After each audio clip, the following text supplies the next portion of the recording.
The team's plan was ambitious but achievable, a crossing from south to north of the entire Olivine Range on the South Island of New Zealand.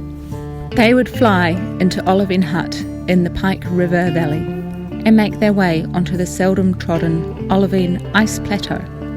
From there, they would make the 70-kilometre journey across ridgelines, peaks, glaciers and bush, with the helicopter having dropped a food cache halfway for the expected 16-day-long journey.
What are you looking forward to?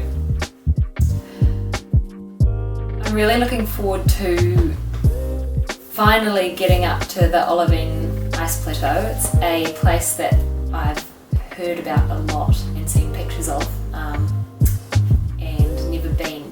And I hear that it is the closest that you can get to Antarctica in this country. And being a person who's obsessed with Antarctica, that's as good as I can get, so looking forward to getting up there. So there's a couple of things I'm looking forward to in particular. So getting across the river on the little cable car tomorrow in particular is exciting, and also just getting onto the ice plateau. But just in general, just seeing like how far I can push myself. So 2 weeks is a long time, but I'm really looking forward to it. Testing myself, seeing if I can challenge myself to actually lead this trip and to do these things which are somewhat challenging and get through it to the other side. And the expectations I have is that a lot of our intended route we probably won't do, and today might actually have been the best day of the trip.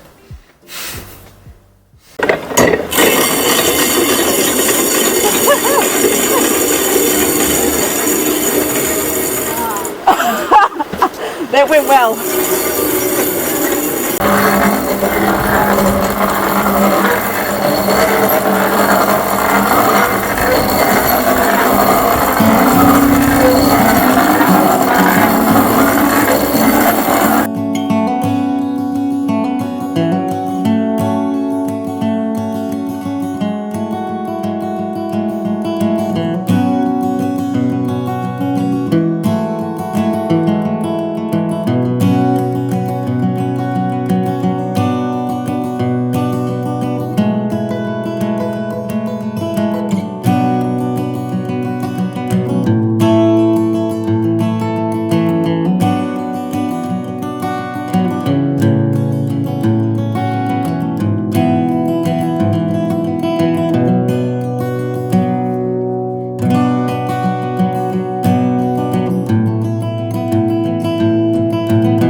After some very steep climbing and bush bashing, the Olivine ice plateau comes into sight.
After finally reaching the plateau, the weather started to deteriorate and the forecast was getting worse and worse. Faced with an exposed camp for possibly days of storms, the team retreated down a different valley to shelter in the Simonum Valley rock biv.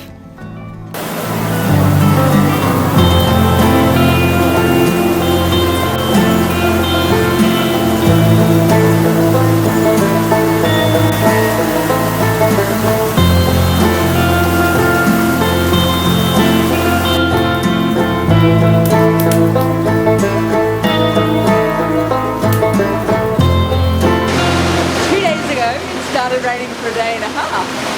It was a very exciting occasion.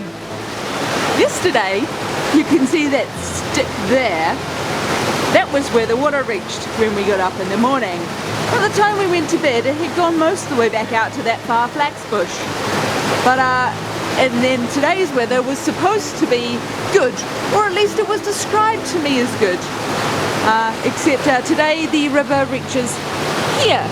The rain continues for another 4 days, and unable to get to their food drop, they run very low on food.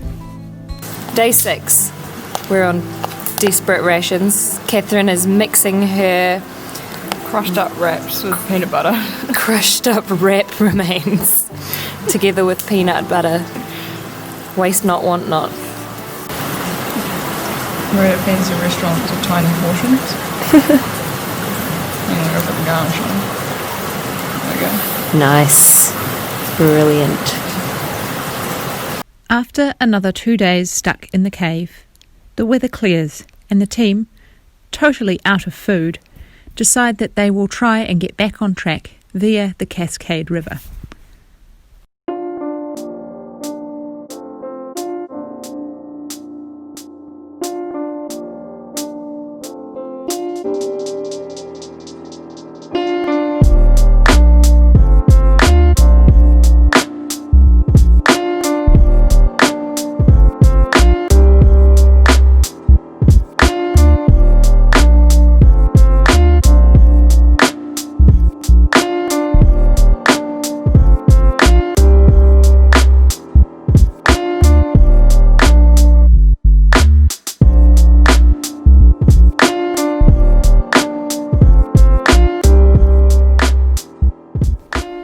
Upon finding it too high to cross, and thus unable to get to their food drop, they make the difficult decision to call in the helicopter. Hey Jeff, it's Penzy here, one of those 3 girls who dropped into the Olivines about 12-13 days ago.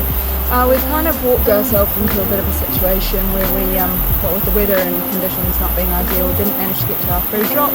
So we've run out of food and still can't get to our food drop, so we were wondering if you'd be able to come pick us up.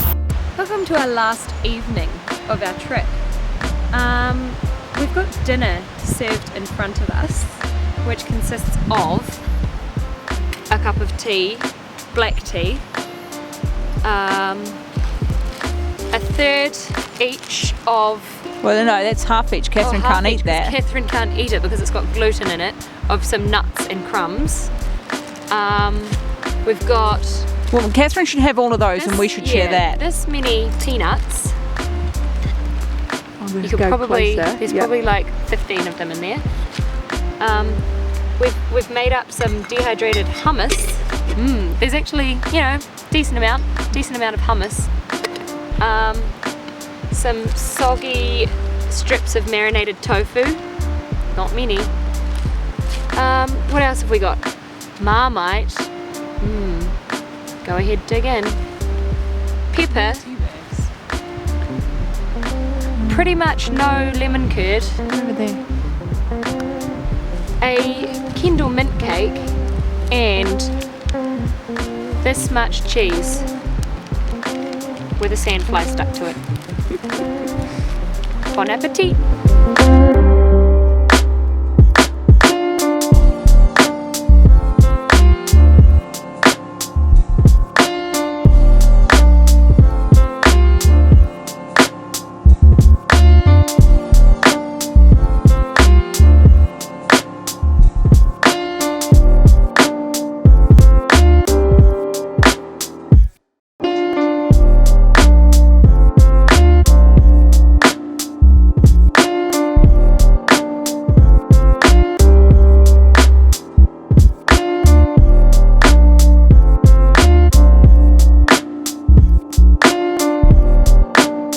After finally reaching their car and desperate for some food, the team discover that it won't start.